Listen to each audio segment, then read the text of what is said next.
staggering, and it is growing worse by the second. Take a look at this debt clock, $234 billion. According to one incredible estimate, the debt goes up by $30 million each and every day. The runaway debt is caused by factors that are widely known, such as living beyond our means and all sorts of generous social programs out there that we have here in Quebec.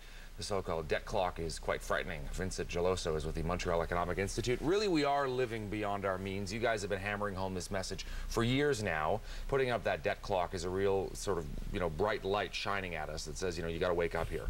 Yeah, actually, we have to remember this debt clock is going up at the rate of $1.2 million an hour. It's $21,000 a minute.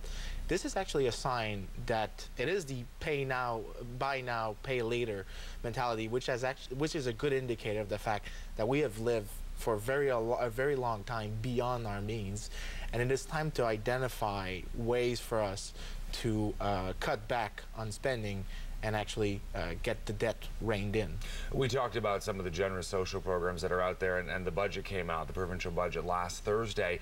An austere budget. Tuition is going to be going up, and there are a number of other things that are going to be done in order to try to rein in. Is this aggressive enough, though, I guess? Well, the last budget was, on one point, there was some good measures, but overall, let's remember that the government had projected the deficit to go up $2.9 billion last year.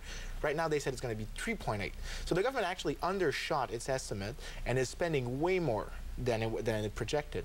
This means spending is completely out of control, and it needs to be reined in very fast so we can stop piling more debt to this $234 billion debt, and we need to start cutting it back. So this is something we would have wished to see in the budget, but we didn't.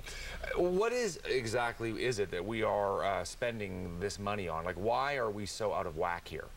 Well, mostly because of the fact, healthcare is the biggest spending post, but there's also a lot of programs we have, like childcare services, which we have huge blanket programs that don't help. $7 a day daycare, for example. Exactly. Let's remember that since 1997, when the program started, the number of places only increased by 2.5 times, while costs increased by 6.6 times, which means there's a lot of money being lost on children. There's not much being helped for children if costs are going up that high.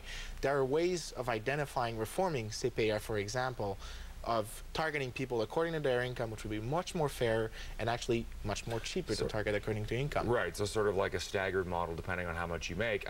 Also, we know that we're very taxed, highly taxed in Quebec as well. And I guess it's one thing if you have like a trade-off between high taxes but really generous social programs. But in this case, it seems we have high taxes, generous social programs, but also a $240 billion debt that's growing. So we can't have our cake and eat it too. Well, this is exactly that. You've made a very correct point. We can't have our cake and eat it too. But remember the fact that the deficit is actually beyond our means, and we're asking a lot of Quebecers right now. The size of the government, what it asks from Quebecers is among the highest in North America, and it is probably time to look at the spending column and start cutting it back. One question. You guys have been talking about this for a long time, a bit of a voice in the wilderness out there in terms of getting this to resonate with people. Do you think people are starting to get the message, though? I mean, we look at some of these new political parties that are kind of percolating out there, what happened to the ADQ, but now this thing with François Legault. I mean, is it resonating with Quebecers? Well, when we put out the debt clock, the updated version on the website, we've had thousands of clicks. I mean, we've had a lot of visits. Our little movie we've put on YouTube that illustrates the size of the debt. We've got thousands of clicks. People are very concerned by the message. This poll this morning that came out by Léger Marketing, 73% of Quebecers think it's a problem and they're concerned by it. It is a problem. People are highly aware, and this, I might say, the MEI has done a great job at raising the awareness towards the problem of the debt. I want to thank you for coming in. It was a pleasure. We'll have you back at some point, no doubt. Thanks very much. Lori Graham is standing by the way.